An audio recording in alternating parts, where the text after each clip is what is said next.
Okay, so today we're gonna take at least cut this into 4 logs and then pull them out. What my plan is to sever it here, and then I got to clean up some of these trees, so there's a bit of work I got to do ahead of time before we get into that. We're going to stage the trailer somewhere in here, so I'll need you to bring the trailer and the tractor over here at some point, and we're going to chain to that tree. Well, let me back up a little bit. I'm going to sever this here, and then we're going to chain to the tree behind me, and then we're going to pull this up with the winch up here. I'm going to cut it on that end and this end, make one log out of it, pull it up to here, reposition the trailer out there, and then we're going to pull it out that way, and then get it up to where hopefully we can load it on the trailer. All right, so what do I do? Well, one thing you can do is go take the tarp off the bowlines, the big bowlines, and then hook that up to the trailer with the winch on it, and bring that up with the diesel winch on it. There's only one trailer that has a winch on it. Yeah, with the blue tarp on it. Yeah. So that can be taken off. You can hook up the trailer, bring it over here, and get it kind of staged up there. We're going to chain it up there. In the meantime, I'll start working on this, getting this apart, and get some of the branches broken off of it. One thing that we have to be careful of, and just so you guys know, is when almost every time I've seen this, we talked about this before, these trees, when they tip over like that, when you cut them off, the root ball, which is what you're standing on, usually goes back. I don't know if it will in this case, because it's like it might, according to the... Yeah, I mean, it's sitting here, it's been sitting here for a couple weeks, and it may be stable enough, it may have disturbed the ground enough where the stability is there to hold it up, but I would expect it to fall down. And so I'm going to get cracking on that. So there'll be a fair amount of cutting here for about an hour or two just before I can get to the point where we can start pulling this up.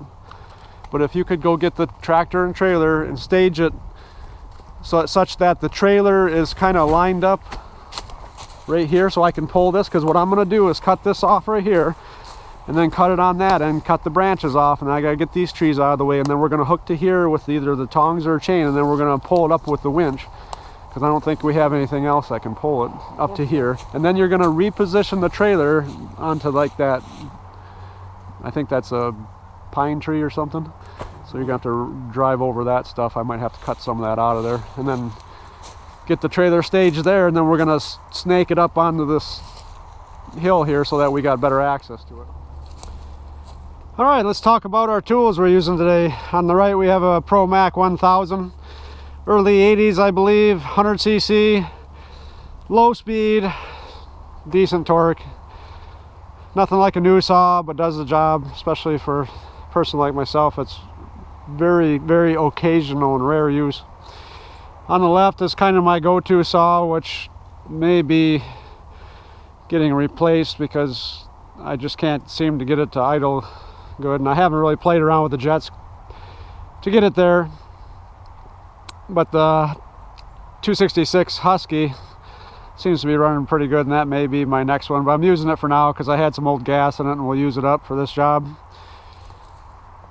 As I mentioned, I'm expecting this root ball to fall or flip when I cut it. Whether it does or not, I don't know. Whatever's the safest result is what I'm looking for, and that's probably not falling.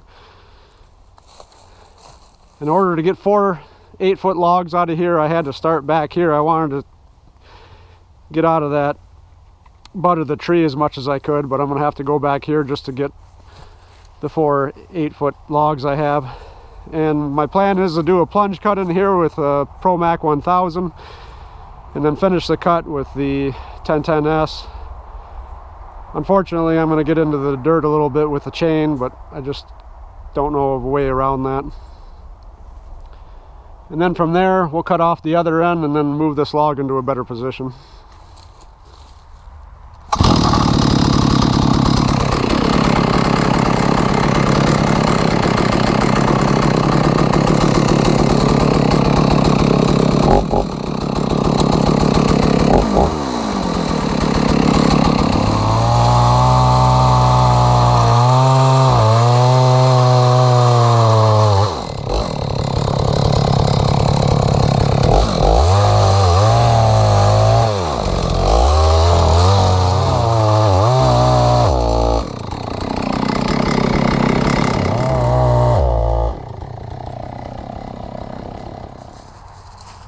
All right, right now the winch is disengaged. Here's the throttle, or the rack setting, I guess. It used to be the throttle. For the old engine was gas.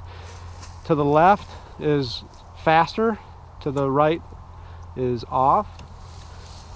And I gotta loosen this up a little bit because I keep it tight when you travel with it, otherwise this will fall out of here, I suspect. And then it'll be gone. But that's more speed, less speed. We set it about 1/3 or 1/2 to start with. It's on disengage. You always got to start this in disengage, because if you start it when it's engaged, it'll start reeling in the cable, especially if you got it latched up to here, how we usually leave it to transport. So it's important that you have it disengaged, otherwise that'll basically tear itself apart, I guess, if it goes fast enough. Okay, let's see if you can start it up, Simon. Should be good to go. See how she goes.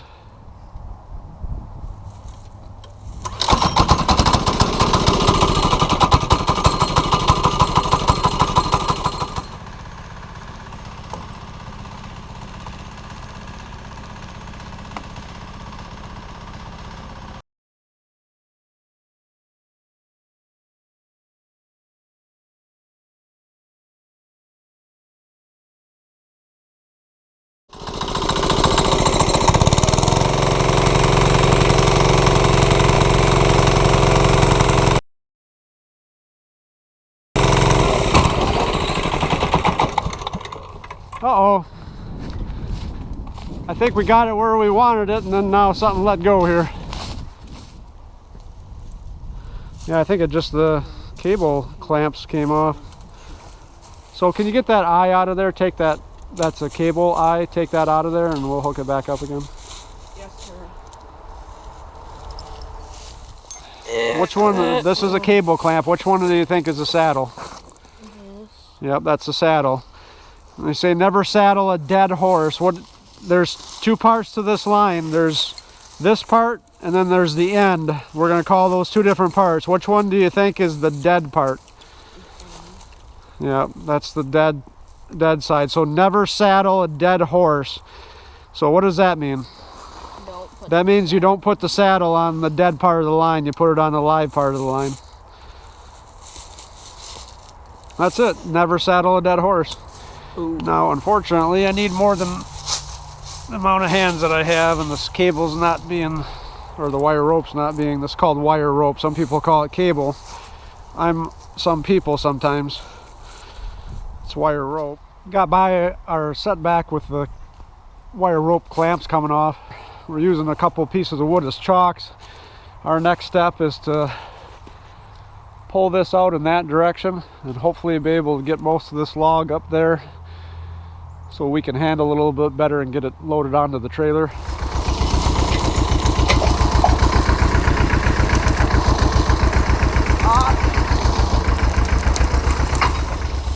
Hold it, hold it. I don't know if it'll fit. No, it won't. That's it, as far as we can go. We'll have to chain it to the tree. That's fine, we'll run chain. Go ahead and pick up the tree point.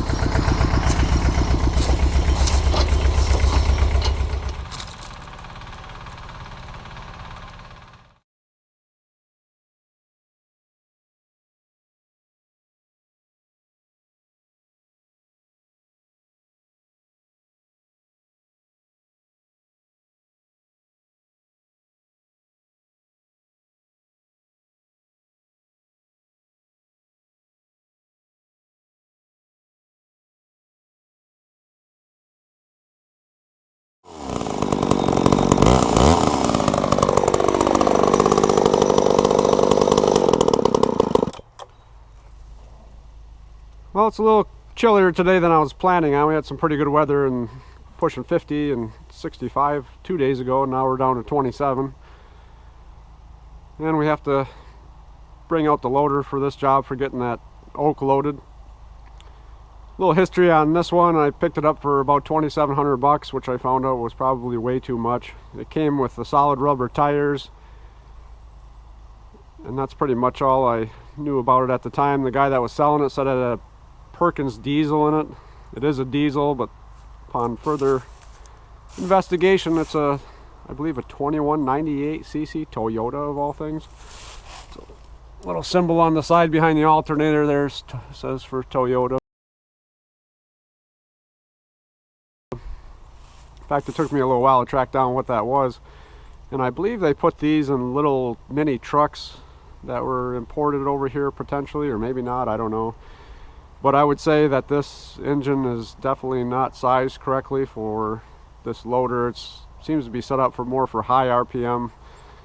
That, in addition to all its other plethora of issues, it's really not a good match. I ended up finding a TMD 27 diesel, but that had a injector pump that was running into issues, and I took it in. They wanted $800 for a rebuild, and kind of put the brakes on it. One of the more disappointing things with this engine, when I got it home for the first time, I ran it for about an hour, and I didn't realize, but apparently even back in the 70s or 80s, whenever these were brought out, they had a timing belt in it, much to my disappointment, and it snapped about an hour after using it. Has an overhead cam, broke about 5 rockers, ended up welding them back together with some high nickel rod, and knock on wood, if there was any handy here, it's still together and running, but that's about all I've really done to it.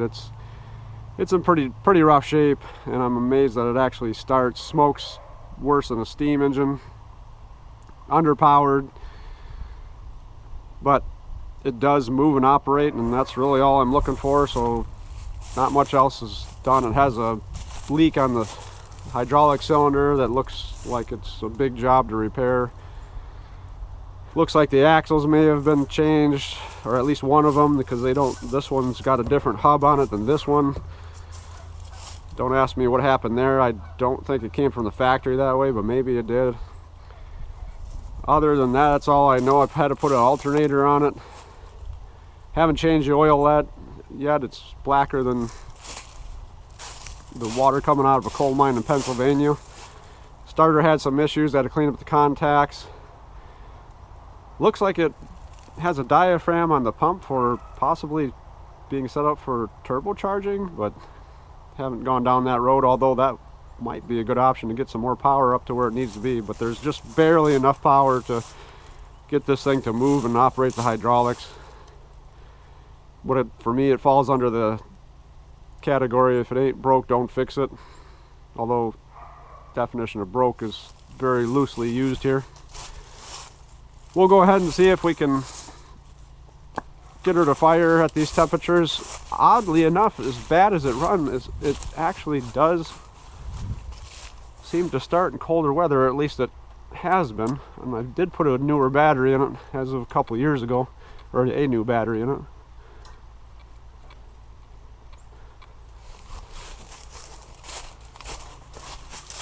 So we'll see how reliable old reliable is.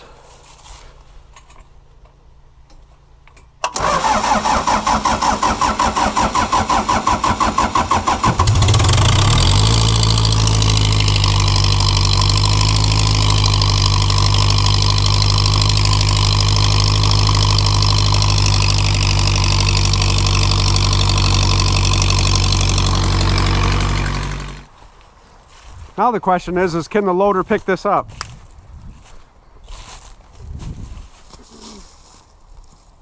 So in order to answer that, you need to know a couple things. One is, how much is the loader good to lift? The question is, how do we know if we're even close? Do we even think we have a chance of picking this up? How much does this weigh? Probably 500 pounds. 500? What do you think, Sam? What do you think it weighs? 2 tons. 2 tons? What the? That's 4,000 pounds. The loader, according to the manufacturer, is good for about 5,000. I doubt that will do, or I'm sorry, 2,000. It can do 2,000 to the full height. And I think 5,000 is what they call the breakout force, which is right when the bucket's on the ground. But I would doubt that the loader can do that at this point after all these years, but it should be close to that. No, maybe like... Let's say the loader is good to pick up 1,500 pounds as high as it can lift. And then we want to see, does it even make sense to try and pick up this log? I mean, the quick thing is to jump on there and see, right? But how about, instead of driving all the way over here, let's run a couple calculations and see if we're even close. So Simon, what have you been learning in school? The volume. Yep, so let's talk about, before we get into all the numbers. It's pi r squared times height is the volume of a cylinder. Right.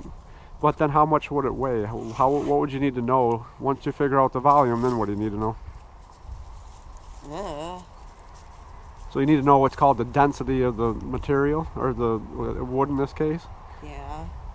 So what is the density of white oak? We can look that up It's on... how much it's filled to, how much wood it's inside it. It's how much It's in all that volume. It's essentially, it's mass over volume is density, which can be calculated into a total weight at that point, because we're going to calculate the volume, and then we'll know, or we're going to find out what the mass is.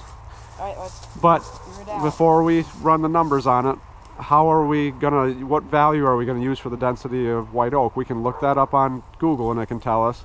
What happens if we're out in the middle of nowhere with no cell phone service, no anything? How would you figure out the weight of this? Any ideas? Like, what happens if this was a chunk of steel? I mean, and I don't know what the density of steel is. I know it's heavy, but I don't know. I have no idea. What could you use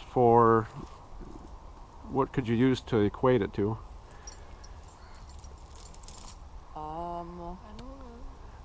How about if we, and you guys probably don't know this, but I would recommend learning this, is what a gallon of water weighs. Anybody know how much a gallon of water weighs? Oh, it's about 4 pounds. It's 8.3 pounds, or 8.5 pounds roughly is what you use per gallon of water. Now, what do we know about wood in general? Does it float or sink? No, it floats. In general, wood floats. There are some woods like lignum vitae, and I think some Only other the denser wood sinks. very dense wood like lignum vitae and some other exotic woods that I'm not familiar with. But all the wood that we have around here is going to float. Now, white oak is pretty dense, and so if we put this in water, it would pretty much mostly be covered. So if you can remember that a gallon of water is 8.5 gallons, and then the other key component that you want to, or key value you want to know is How many 8.5 gallons can you put? That's right. So when we calculate the volume, what sort of units do we want to use? Units cubed. Right, which could be, ideally it'd be nice to know gallons, but one other value that's good to know is there's 231 cubic inches in a gallon. If you remember those basic things, it can help you calculate all this other stuff. So again, I know you got to remember at least that much, but most people over time will realize that a gallon of water is about 8.5 pounds, or 8.3 to be more exact. 13 times 3.14. So that's 530 square inches. That's the area of that circle. Right. Now how do we get the volume?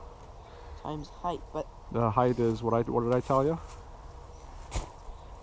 What's measured? I'm going to tell you it's 8 foot. Oh. But you can't go times 8 because that's feet. How many inches are in a foot? 12. So how many inches would be in 8 foot? How many inches are in 8 foot? 96. Yep. So times 96. Yep.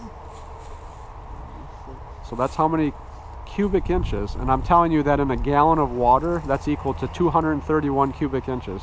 We're not done. That's not the answer. So think about this. If we put this log in water, it's pretty much going to be sunk probably up to about here. It almost would be completely under the water. So how? Oh, like 90. Yeah. So it would be about 90%. So multiply that by 90%, and that'll give you your rough weight of that log. I was doing it backwards. So 1,650 pounds. So we're estimating this to be 1,650 pounds. We think the loader can do about, so right there is about balanced. I got about 2 pounds on it. So what are we at? Let's ask 400. So 1,400 pounds. What did we calculate? So we were a little high. So what's that tell us about our density that we used? It's a little lower. Yeah, it's a little lower than 90%. So it's like 85% the weight of water. And assuming we have we were 100% accurate on our volume, which we weren't, because we calculated bark in there and things like that. But so now we know, we can see the loader picks it up, so no issues. The rest of the logs should only be lighter, they're smaller. Go ahead and let it down a little bit and I'll disconnect and then we'll be on our way.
Hold it.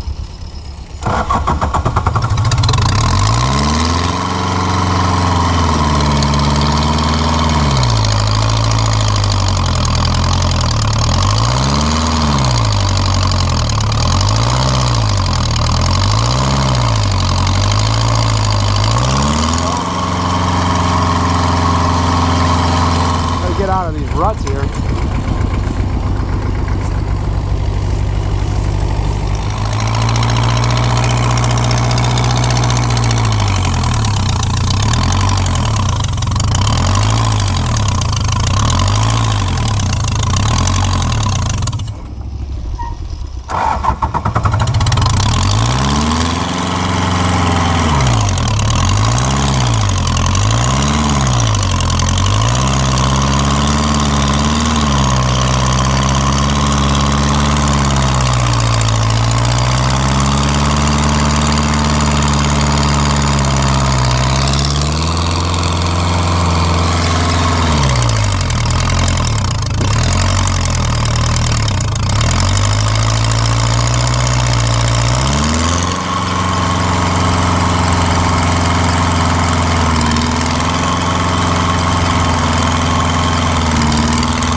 Okay, I'll give you another push again.